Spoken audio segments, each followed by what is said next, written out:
recordamos el mandamiento que Jesús dio a sus discípulos antes de marcharse, antes de subir al cielo. Ir por todo el mundo y predicar el Evangelio. Bueno, no sé si los discípulos no entendieron el mandamiento muy bien, si no estaba bastante claro. El hecho es de que no se fueron directamente a predicar el Evangelio, se quedaron en Jerusalén. Y sabemos que hubo pues, los ataques del enemigo, ¿no? Que fueron muy maltratados. Recordamos que mataron a Esteban. Y a causa de todo esto, pues hubo tuvieron que marcharse, ¿no? Dios siempre intercede para que su propósito se cumpla. Todos lo sabemos. Desde siempre, Satanás ha querido destruir la iglesia. Ya antes de que existiera, ya tenía un dilema porque odiaba a Jesús y quería matarlo. Pero si lo mata, puede salvar a muchos y tampoco quiere eso. Y Satanás no sabe muy bien qué prefiere, matarlo o dejarlo vivo. Pero Satanás de siempre ha querido pues destruir a la iglesia y destruir a los cristianos, de siempre. Y como atacándolos no es suficiente, pues desanimándolos. ¿Cuántas veces utiliza el desánimo para atacarnos? Una de las estrategias de Satanás, desanimarnos. Dios se sirve siempre de todo para que su plan se cumpla. Y no es como decimos a menudo que Dios nos tiente, ni mucho menos. Dios no tienta nunca a sus hijos. El diablo nos tienta, como tentó a Jesús. Pero Dios se sirve siempre de todo lo que ocurre en nuestras vidas para que su plan se cumpla. Les había dicho ir por todo el mundo y predicar el Evangelio, y aún no se habían ido, pero Dios va a hacer que vayan por todo el mundo a predicar el Evangelio. Lu nos dijo una frase una vez en una reunión de mujeres que nos hizo mucha gracia. Dijo, el hombre no cambia, pero Dios tampoco. ¿Quién tiene la cabeza más dura? En este caso es lo mismo, Satanás no cambia, pero Dios tampoco. Si el plan de Satanás es destruirnos, el plan de Dios es salvarnos y cuidarnos y guardarnos y protegernos. Vamos a leer un versículo en Santiago 4:7.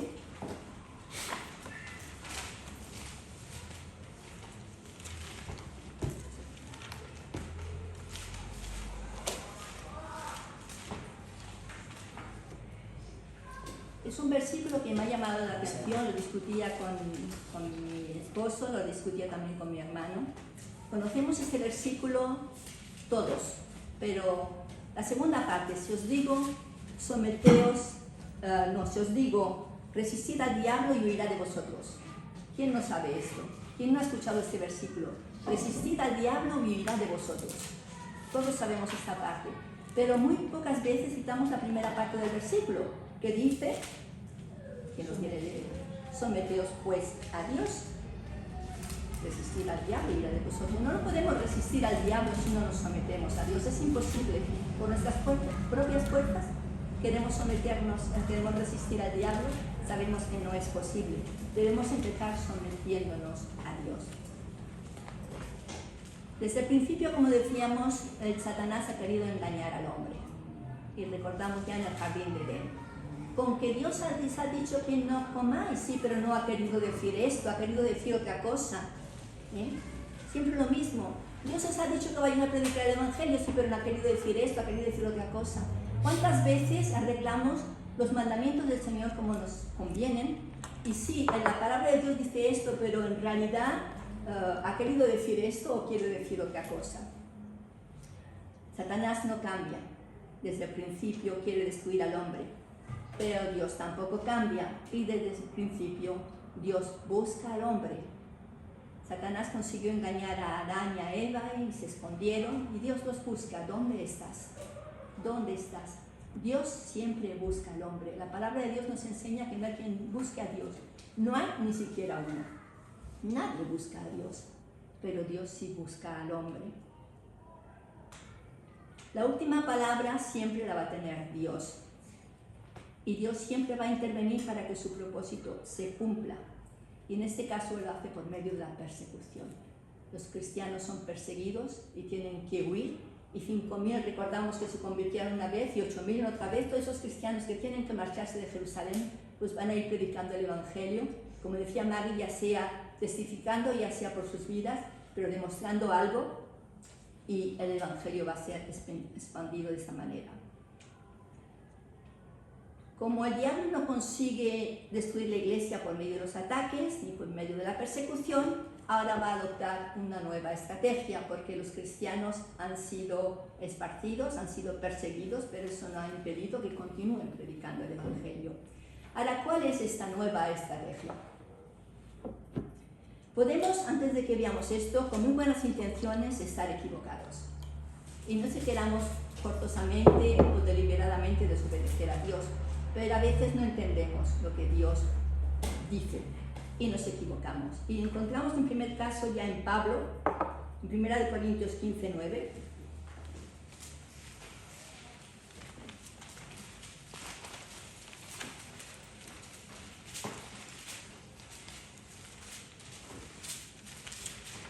¿Qué dice Pablo sobre él mismo? Dice, porque yo soy el más pequeño de los apóstoles, que no soy digno de ser llamado apóstol, porque perseguí a la iglesia de Dios. Pablo reconoce que se ha equivocado, pero va a tener que vivir toda su vida con el hecho de que ha perseguido a la iglesia de Dios. Otro que también se equivocó fue Pedro, en Hechos 11:9.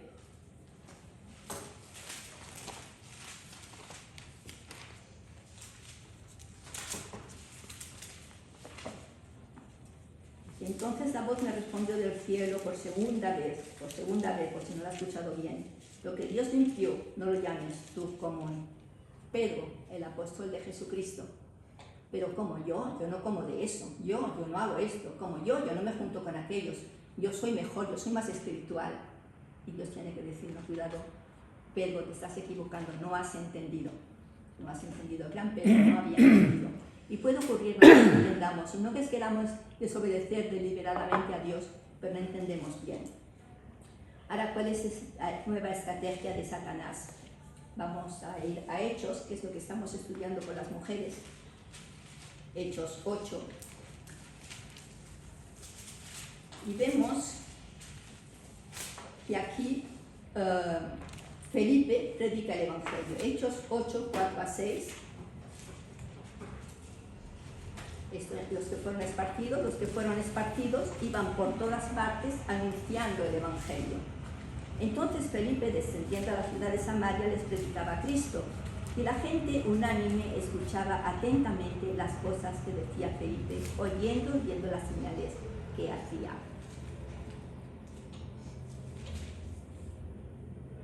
La gente unánime escuchaba. La gente escuchaba. Todos escuchaban. ¿Esto qué produce? El Evangelio, ¿qué produce en nuestras vidas, en nuestros hogares, en la iglesia? ¿Qué produce el Evangelio? De esto también hablaba Maggie el martes, el versículo 8. Así que había gran gozo en aquella ciudad. El Evangelio produce gozo. Y si somos cristianos debemos estar gozosos. No debemos estar, estamos. El Espíritu Santo, que es gozo, mora en nosotros. Y esto producía el Evangelio en todos aquellos que creían gozo. Pero, ¿pensáis que el enemigo ya abandonó? No. Ahí encontramos un tal Simón. De pronto, los versículos 9 y 10, pero había un hombre llamado Simón que antes ejercía la magia en aquella ciudad y había engañado a la gente de Samaria, haciéndose pasar por algún grande. A este oían atentamente todos, desde el más pequeño hasta el más grande, diciendo, este es el gran poder de Dios. De pronto, están escuchando el Evangelio de Felipe, el Evangelio de Jesucristo, el Evangelio de Cristo. Y están escuchando todos atentamente, pero de pronto aparece alguien nuevo, un tal Simón. Alguien que sabe hablar, alguien que sabe tocar el ego de las personas, alguien que es agradable de escuchar, porque de pronto a este escuchan. A este oían atentamente, versículo 10. Todos, desde el más pequeño hasta el más grande, todos oyen ahora a Simón. ¿Qué va a decir Pablo en cuanto a estas cosas? Gálatas 1:6.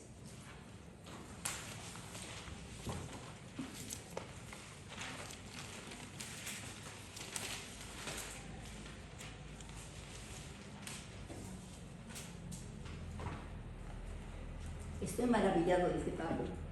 Estoy maravillado de que tan pronto os hayáis alejado del que os llamó por la gracia de Cristo para seguir un evangelio diferente. Y no es que haya otro evangelio, va a decir después. Pero yo no me lo puedo creer, dice Pablo. Estoy maravillado. Habéis comprendido el evangelio, lo habéis aceptado, y ahora, ¿qué queréis volver a la ley? ¿Qué queréis volver aquí a escuchar otras fábulas, otras cosas? ¿A qué vais a ir? Estoy maravillado, dice Pablo. Y en el capítulo 5, verso 7 de este mismo libro, Gálatas, les va a decir: vosotros corríais bien. ¿Quién os estorbó para no obedecer a la verdad? Y os decía al principio que sí, pensaba cuando preparaba este tema, pues en Dominique, en José, en Rudy. Lo he dicho todo. Usted lo ha dicho Lo he dicho todo. Pensaba en... A ver si No, cambias de nombre. Sí me acuerdo del nombre. Pensaba en los jóvenes, porque a veces empiezan con muy buena voluntad la carrera, ¿no? Así empezamos todos. Y estamos entusiasmados y estamos gozosos de haber escuchado el Evangelio. Pero de pronto viene alguien a decirnos otra cosa y de pronto ya no sabemos y empezamos a dudar. Pensaba en este amiguito de Asia también, ¿no? Que de pronto cualquier cosa hace que dudemos. Y Pablo va a decir: vosotros corríais bien, estabais bien, ¿qué pasó? ¿Qué es lo que pasó? ¿Dónde tiene su origen esta clase de cosas? Simón, el mago. Vamos a leer algunos pasajes. Hechos 13:8. Hechos 13:8.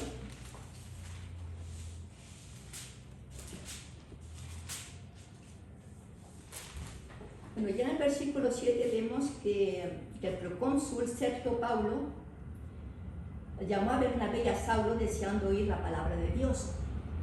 Desea oír la palabra de Dios, pero le resistía Elimas, el mago, pues así se traduce su nombre, procurando apartarla de la fe al procónsul. Siempre va a haber alguien que va a intentar apartarnos de la fe.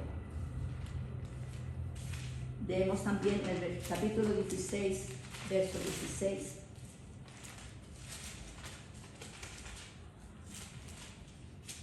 Y aconteció que mientras íbamos a la oración, como aquí, nos salió al encuentro una muchacha que tenía espíritu de adivinación, la cual daba ganancia a sus amos adivinando.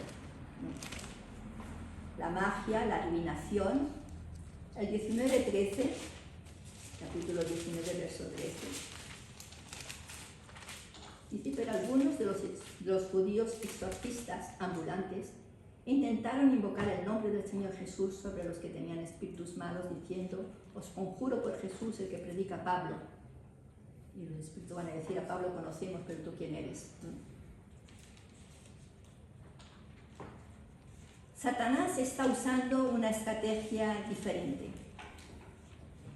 Y en estos días está usando también una estrategia diferente. Parece que a nosotros no nos toca esta clase de cosas. La hechicería, la magia, la adivinación, eso no tiene nada que ver con nosotros. Yo sé que en casa a cada momento me están llamando por teléfono para decirme: soy la secretaria del medium no sé cuántos. Cuando voy a Camargo de vacaciones, como en medio de los turistas, las gitanas en cantidad, porque eso forma parte del espectáculo, te cogen la mano de fuerza para leerte las líneas de la mano. Cuando no los dejas: ¿pero de qué tienes miedo? ¿De qué tienes miedo? Tengo miedo, yo no toco esto.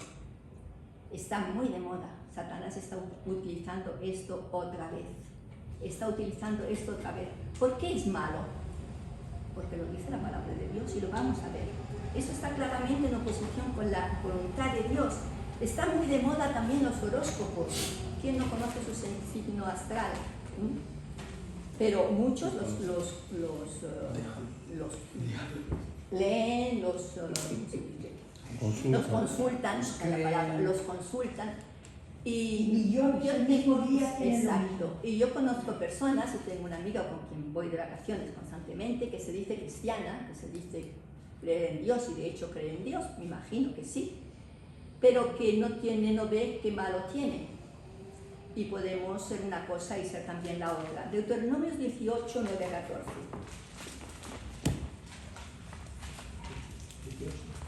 18.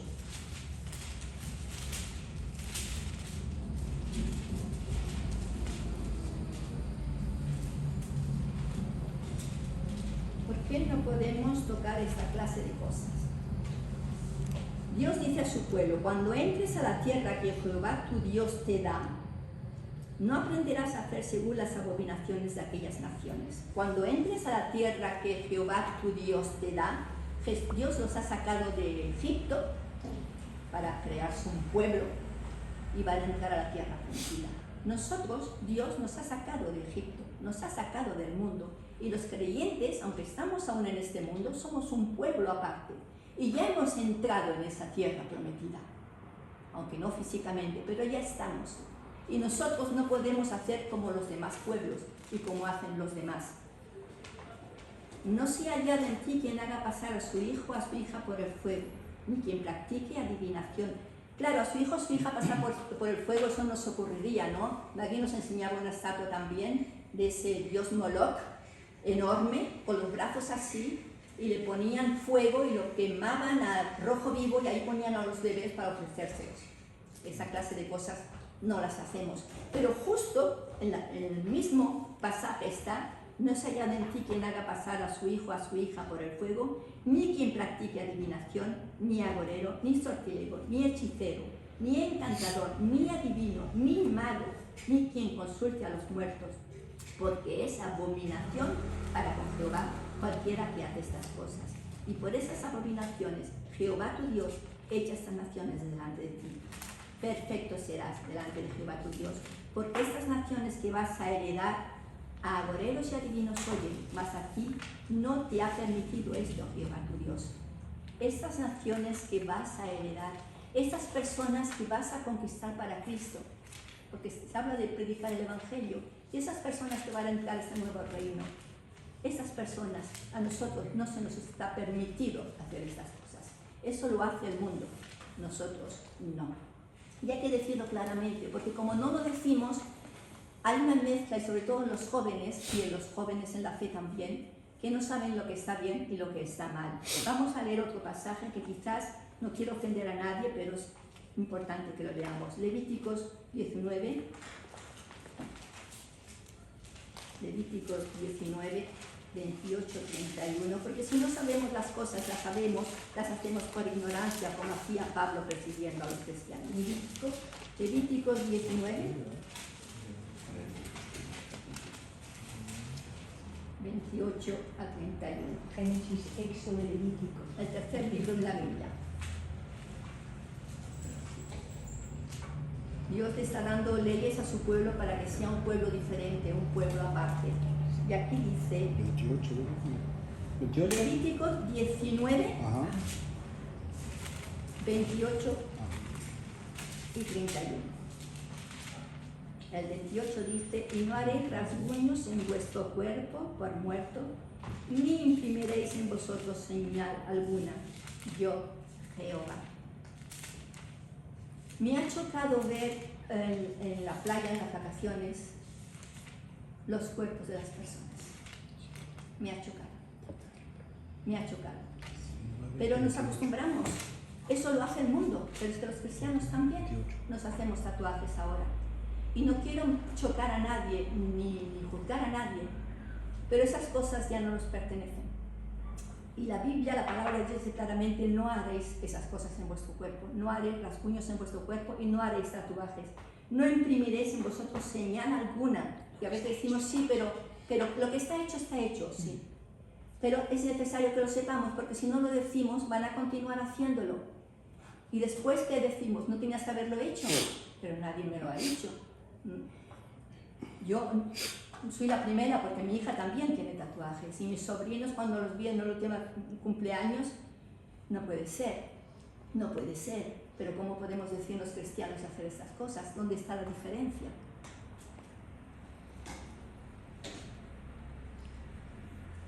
Dice el versículo 31, no os volváis a los encantadores ni a los adivinos, no los consultéis, contaminándoos con ellos. Yo, Jehová, vuestro Dios, no consultéis los horóscopos, no consultéis estas cosas, no lo hagáis. Y una anécdota así que ya he contado varias veces, pero que voy a volver a contar porque teníamos una hermana que está con el Señor, y acabamos de perder a mi mamá, y una vez fui a verla a su trabajo, Y estaba toda contenta, me dice, Aurora, acaba de venir una persona, me ha dicho que le traigo una foto de mamá y que podría hablar con ella. Cristiana, desde pequeñita, pero si nadie le ha enseñado eso. Y le dije, Esperanza, no toques a eso, no toques a eso. La droga aún te puede salir de él. Tocas a eso, no sales. Tenemos que tener cuidado y tenemos que decirlo. Esa es una estrategia que Satanás está utilizando hoy con los jóvenes y con los menos jóvenes. Cómo nos gusta dejarnos engañar, porque a veces si no nos hemos dado cuenta nos hemos equivocado, pero otras veces nos gusta dejarnos engañar. Y cuando nos dicen cosas, cuando vienen a decirnos, pero no tiene nada malo, pues me han dicho que no tiene nada malo. Simón en ningún momento dice que él es grande, en ningún momento él dice escucharme a mí. Esta es una de las características de los falsos maestros. En ningún momento dice escucharme a mí, yo soy grande. Esa falsa humildad, cuidado con la falsa humildad. Segunda de Pedro 2, 1, 2. Vamos a terminar porque esta es muy larga. 2.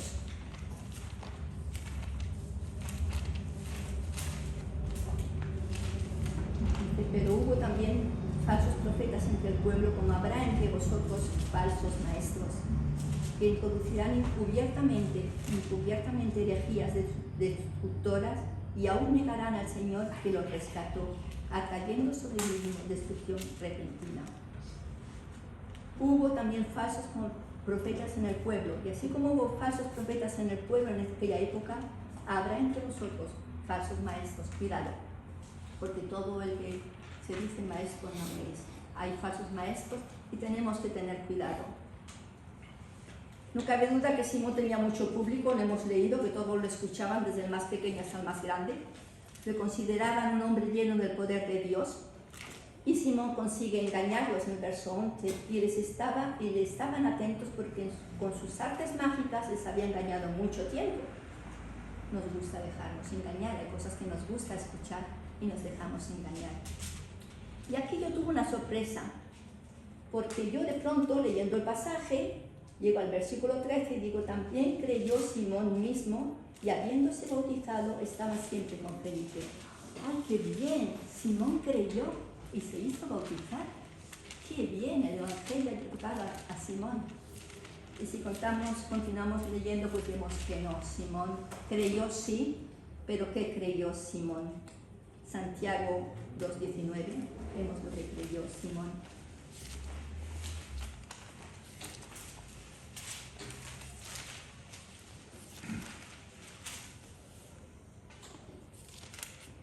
¿Tú crees que Dios es uno? Bien haces. También los demonios creen y tiemblan. ¿Cuánta gente nos dice si yo creo en Dios? ¿Crees que Dios existe? Bien, está bien. Los demonios también creen que Dios existe y tiemblan. Así creyó Simón el mago. Creyó y se bautizó. ¿Y quién de nosotros no ha estado triste o decepcionado porque tantos han pasado por aquí y han creído, se han bautizado, ya no están aquí y algunos hasta niegan la fe? ¿Cómo puede ser si se habían bautizado? Sé que hay jóvenes que desean bautizarse y por eso quería también hablar de esto, porque tenemos que tener cuidado con nuestra fe, que sea una fe firme y no una fe con interés. ¿Qué quería Simón? Tener el don que tenían los apóstoles, que tener un don aún mayor que el que él tenía.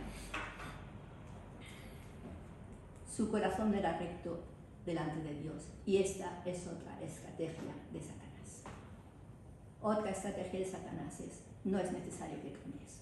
Con que creas en Dios es suficiente. ¿Para qué cambiar? No es necesario que cambies. Tú cree en Dios y quédate así como estás. No es necesario que cambies. Cambie. No es necesario que cambies. Cuando la palabra de Dios nos dice que sí, somos una nueva criatura, una nueva transformación y Dios, el Espíritu Santo, hace una obra en nosotros. Vamos a terminar con un punto positivo, porque mi hermano me decía, espero que termines con algo positivo. Sí, happy end. Salmo 25:15.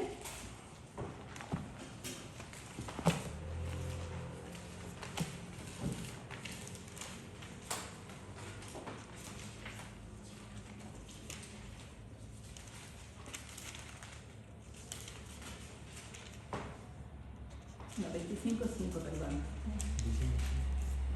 25:5. Encamíname en tu verdad y enséñame. Encamíname en tu verdad y enséñame. ¿Cómo podemos saber lo que es bueno y lo que es malo, lo que es correcto, lo que no es correcto? ¿Según lo que nos dicen? No, según la palabra de Dios. Pidamos al Señor que Él sea quien nos encamine en la verdad y que nos enseñe y que nos enseñe. ¿Y para qué? Es como dice Efesios 4:14.